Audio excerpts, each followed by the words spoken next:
Hello বন্ধুরা, আমি রবিন। আর এখন কথা বলবো দেবকে কেন্দ্র করে কিছু কথা, সেটা হচ্ছে খাদান এবং টেক্কাকে নিয়ে।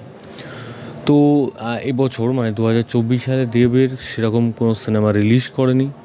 তো রিলিজ হচ্ছে যখন একবারই পরপর দুটো সিনেমা, খাদান এবং টেক্কা। তো এই দুটো সিনেমার মধ্যে কে কতটা এগিয়ে থাকবে, তো সেটা নিয়ে আজকে কথা বলবো। তো খাদান সিনেমাটা ডিসেম্বর 20 তারিখ রিলিজ করবে। তো এই পুজো অক্টোবরের প্রথম দিকে। তো সেরকমভাবে সুযোগ পাবে না প্রমোশন করার, কারণ যেরকম বড় বাজেটের সিনেমা টিক্কার থেকে তো অনেক বড় বাজেটের সিনেমা খাদান। তো তার প্রমোশনও অনেকটাই দরকার। তো সেই সময়টা পাওয়া যাবে না। তো সেই কারণে দেব কিন্তু খাদানের প্রমোশনটা আগের থেকেই করছে। সেইটা করতে গিয়ে খাদানের টিজারটা যখনই রিলিজ হলো, তখনই কিন্তু একটা আমাদের বাংলা দর্শক যেরকম চাইছিল যে এরকম একটা সিনেমা হোক, এবং এখন যেরকম চাহিদা যে সিনেমা যেরকম ধরনের, তো ঠিক সেই রকম ধরনের একটা সিনেমা হচ্ছে খাদান। তো সেই জায়গায় দাঁড়িয়ে খাদান সিনেমার টিজারটা কিন্তু খুব রেসপন্স ভালো, ট্রেন্ডিংয়ে যাচ্ছে এবং প্রচুর মিলিয়ন ভিউজ।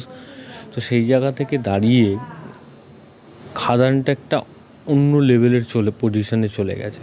এবং টেক্কাটা কিন্তু এখনও পর্যন্ত তার একটা মোশন পোস্টার এসছে রুক্মিণীকে কেন্দ্র করে। তো সেই পোস্টারটা আমরা কিন্তু আগে দেখে ফেলেছি, দেবের এবং রুক্মিণীর লুকটা। তো সেক্ষেত্রে সেরকম কিন্তু আমাদের একটা দাগ কাটতে পারিনি এখনও পর্যন্ত এই টেক্কার পোস্টারটা বা টেক্কা সিনেমাটাকে নিয়ে। তবে এখন দেখার বিষয় যে এখনও পুজোর রিলিজ টেক্কা, তো টেক্কা সিনেমাটা ট্রেলার বা টিজার বা গান কি আসে। কারণ এই টেক্কা সিনেমাটা তো একটা শহরকেন্দ্রিক সিনেমা, একটা শহরকে টার্গেট করে করা হয়েছিল। এবং পুজোর সময় মানুষ বাংলা দর্শক তারা বাংলা সিনেমা দেখে। তো সেই জায়গা থেকে দাঁড়িয়ে অডিয়েন্সকে অবশ্যই একটা টানার চেষ্টা। কিন্তু ব্যাপারটা হয়ে গেছে এখন দশম অবতার বলি, বা দশম অবতার অবশ্যই ভালো কালেকশন করেছে, কিন্তু সেরকম খুব একটা ভালো সিনেমা ছিল না। তো তারপর কিছু সিনেমা সৃজিত মুখার্জির ওনার খুব একটা ভালো হচ্ছিল না। তো সেই জায়গা থেকে দাঁড়িয়ে এখন টেক্কা অবশ্যই রিকভারি করে নেবে তার টাকাটা, কারণ দেবের একটা ফেস ভ্যালু আছে।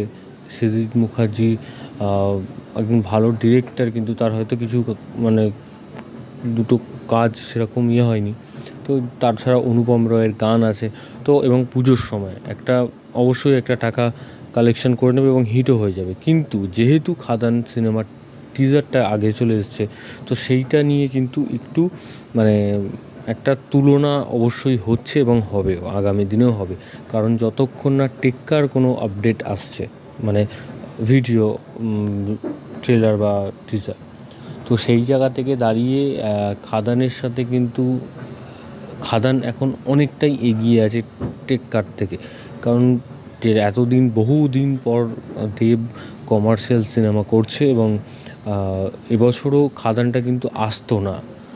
কারণ খাদান সিনেমাটা আসার কথা ছিল 2025 সালে, তো আসলেও হয়তো উইকেন্ড ছাড়া তো আসতো না। তো সেই জায়গা থেকে দাঁড়িয়ে যেহেতু অতনু রায়চৌধুরীর সাথে ডিসেম্বরের কাজটা হয়নি, ডিসেম্বরে যেটা দেব অতনু রায়চৌধুরীর সাথে বানান, তো সেই কাজটা যেহেতু হয়নি, এই দেব যেহেতু বিজি ছিলেন উনি ভোটের কারণে, তো সেই জন্য অতনু রায়চৌধুরীর সাথে সিনেমাটা হয়নি, এবং ডিসেম্বরেও সেটা সম্ভবই নয় রিলিজ করা। তো সেক্ষেত্রে দেবের খাদান সিনেমাটাও তো কাজ শুরু হয়ে গেছিলো, এবং তারও কিছুটা কাজ বাকি ছিল, তো সেইটা কমপ্লিট করে ফেলা হয়েছে। তবে আবার যেহেতু খাদানের সময়টা পাওয়া যাবে না প্রমোশনের, তো সেক্ষেত্রে খাদানের টিজারটা আগে করে রিলিজ দেওয়া হয়েছে। তো সেইটা কিন্তু এখন টেক্কার সাথে কথা হবেই, কারণ যতক্ষণ না টেক্কা কোনো একটা কিছু বাস ক্রিয়েট করতে পারছে, তো দেখা যাক কী হয় আগামী দিনে। তো ভিডিওটা তোমাদের যদি ভালো লেগে থাকে তোমরা কমেন্ট সেকশনে কমেন্ট করে জানিয়ে দাও এবং সাবস্ক্রাইব করো চ্যানেল বাংলা পিবি এবং বেল আইকনে ক্লিক করতে ভুলো না। বেল আইকনে ক্লিক করলে তোমরা সবাই নোটিফিকেশন পেয়ে যাবে। ধন্যবাদ।